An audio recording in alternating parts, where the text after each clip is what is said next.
Hello guys! What's up mga kalakwatsers? Sa video na to ay papakita ko sa inyo yung aming side trip sa Alaminos City nung kami pumunta ng Bolinao. Nag-ikot-ikot na lang pa kami dito sa 100 Islands Port o dito sa may Alaminos Boulevard, malapit sa kanilang tourism office. Dito nagpaparegister at dito rin nagre-rent ng mga bangkang gagamitin sa pag-island hopping sa 100 Islands. Samahan ninyo ako at tapusin nyo ang video na ito. Let's go kalakwatsers! Hello guys, what's up kalakwatsers and welcome to 100 Islands. So dito tayo sa port ng sa may Alaminos kung saan dito magsisimula ang ating paglilibot, pagtutour sa 100 Islands. So makikita nyo dito, mapakita ko yung mga island na pwedeng puntahan, ang Season, Pilgrimage, Marcos Island, Ramos Island, Padi, Cuenco Island at iba pa ang mga island. So dito ang entrance. Papasok dito, yan o, 100 Islands 2024. So, tingin tayo sa loob. Ibutin natin yung loob na to.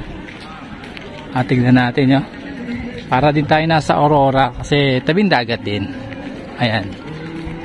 Pagpasok nga natin sa arko ng 2024 100 Islands na to, ay may makikita tayo rito isang booth o isang maliit na building na may window na dito po nagpaparegister at dito rin nagbabayad ng rent ng mga bangkang inyong gagamitin sa pag-island hopping. May nakita po ako dyan poster kung magkano yung mga rate at yung mga bayad sa mga activity na pwede nyong gawin sa bawat island.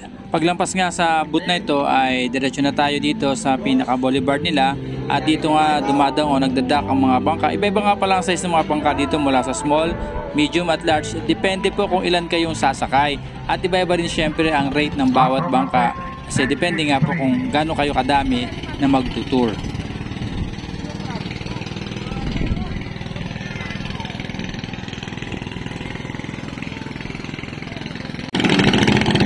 So dito nagsisimula ang island hopping.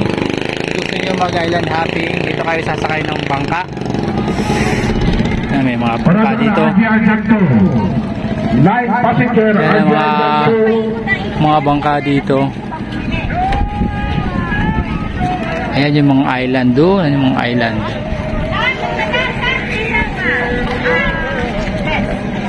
So ito yung mga inaarkilang mga bangka dito.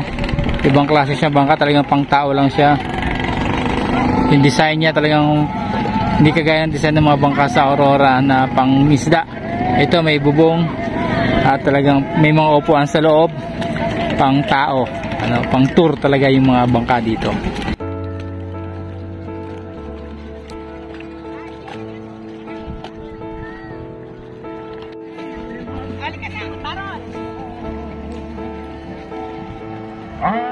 Marisa Paz. Narinan, automatic Marisa Paz. Ito yung mga bangka na pang tours, pang island hopping dito sa 100 Islands.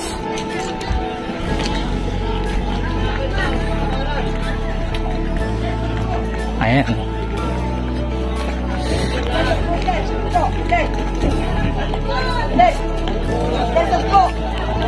Sir, Anong mga isda po yan? snapper sir sa Maral. Ito ang isda yung ganyan. Snapper. Ha? Snapper po. Stopper? Oo sir. Mga sa Maral. Huli dito yan. West Philippine Sea. Baka sa Buming sir. So itong grupong ito ay katatapos lang nila mag-island hopping, yan, pababa na sila. Siyempre naka-life jacket sila para safe sila. Yung grupo naman doon, yun, papaalis pa lang yun.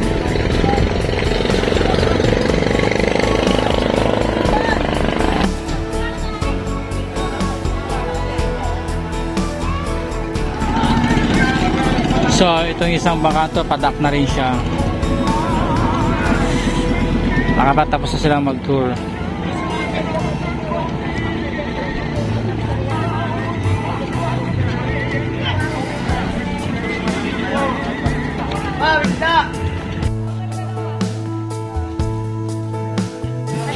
Kaya ito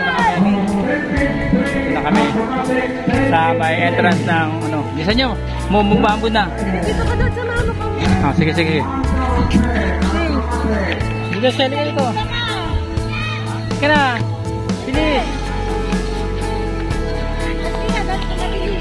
Sige lang po.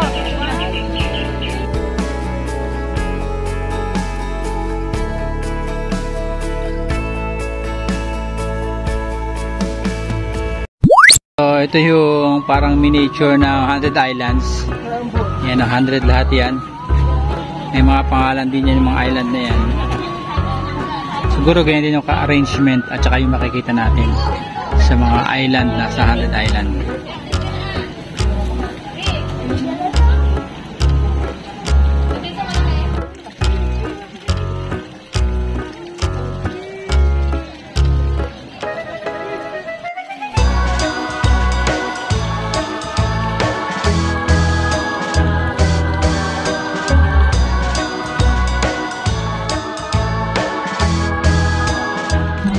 Sa mga souvenir. Rep magnet, sir.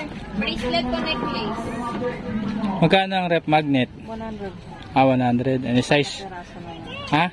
Apat na peraso na po. Ah, 100 yung apat. Ito, 100 na to. Opo. Apat na pin, Ito, apat sir, ang na. price gusto mo 150 po. Buo yung magnet. Ah, pag ganyan. Buo yung magnet. Wala ba kayo yung pwedeng lagyan ng pangalan, ganun? Wala, no? Wala na. Maganda, sir, po yung one. Ah, yung ganyan, yung pang family. Yes po, family name. Maganda to, sir, kasi tall siya. Oo, may ganyan na kami sa bahay. Ganyang malalaki. Yung sana pang ano lang, pang individual name lang. Ganito po, mga seashell gusto niyo po. Magkano yung ganito nyo, sis? Depende po sa klase. Yan rin, ganito kalaki. 150 po yung ganyan. Tapos talagyan na ng pangalan. Free name na po yan. Free name na. Oo, pang collection nga yan. Sir, oh. Depende. Kasi ano siya eh, yung parang personalized pag may pangalan eh. Ito po, oh. 100. Dito rin kuha yung mga shell na yan. O yung ganyan, mga ganyan. Magkano yung ganito nyo? 150 po. 150. Lalagyan na lang. Libre na yung pangalan. Ayan. So, ganyan pala ang souvenir nila dito. Yung ganito hindi pwede, no? Puno na, no? Rep magnet din pala to. Rep magnet din yan. Ang shell. Ito pala ang keychain nila. 100, walo na. Souvenir. May 10 din. Ayan, no? Pang remembrance. 100 na yung 10 piraso. Dito lang yan sa port. Port na ano to? Lingay. Alaminos. Alaminos. Pantalan ng Alaminos. Nag-check kasi ako ng mga ano doon, ng rate ng mga bangka. Magkano ang mag-date. Ano? Island hopping day tour. Small, medium, large. Daya ka nang. Dito naman po sa port ay walang bayad ng parking, ano, free parking. Park at your own risk. Kaya lang, kailangan may magbantay ng sakyan kasi walang magbabantay dito. Hindi na nga po pala kami nag-try mag-island hopping dahil hapon na kami dumating dito at kulang na rin yung time. At least alam na po namin ang gagawin na next time na bumalik kami rito at kung anong oras kami dapat nandito para masulit yung isang araw na pagtutour. So ang plano namin next time, alis kami na madaling araw, dapat before 7 AM dito na kami para sulit na sulit ang maghapon naming pag-island tour at magawa namin yung mga activities sa bawat island. Ang renta po pala sa bangka dito ay depende sa size mula small, medium and large. 1,400 hanggang 3,000 ang 1-day tour at halos doble kapag ka 2-day tour ang inyong gagawin. May babayaran din po pala 120 pesos per head para sa registration.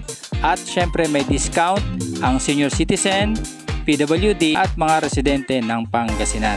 Mula dito sa port dito sa Alaminos kung saan ito nagsisimula ang pag island hopping sa mga island ng 100 islands. Kapalam tayo. Bye, God bless everyone.